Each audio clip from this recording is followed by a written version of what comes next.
Persistent in his pursuit of knowledge, Stephen Hawking has unlocked new pathways of discovery and inspired people around the world. Stephen William Hawking was born in Oxford, England on the 300th anniversary of the death of Galileo on January 8, 1942. At 17 years old, he entered Oxford University.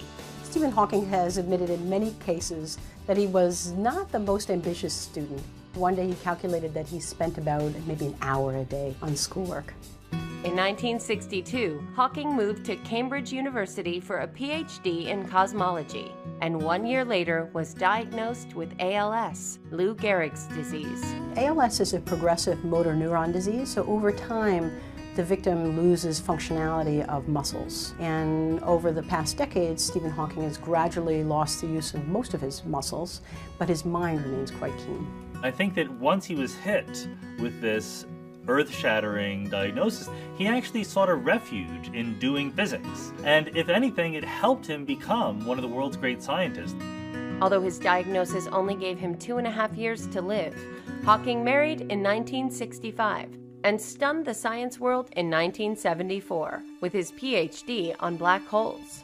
Stephen taught us how to define a black hole. He then made a brilliant discovery that black holes can radiate, Hawking radiation.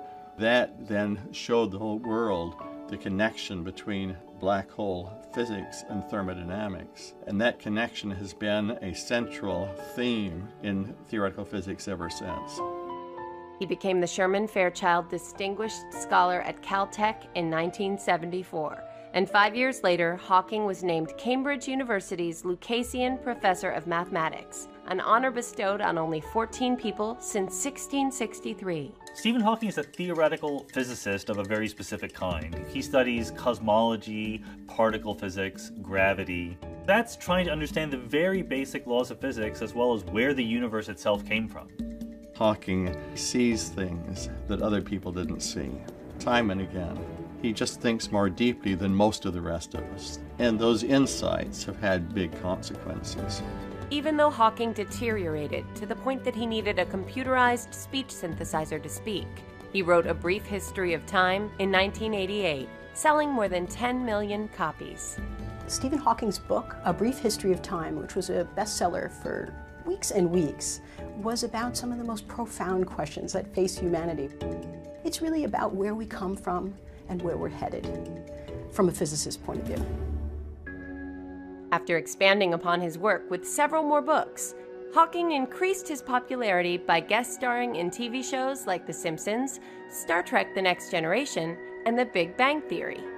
I think Hawking is absolutely the most popular physicist, probably since Einstein. There are plenty of other physicists who are working very deeply at nature's secrets, but Hawking has celebrity status that very few scientists reach.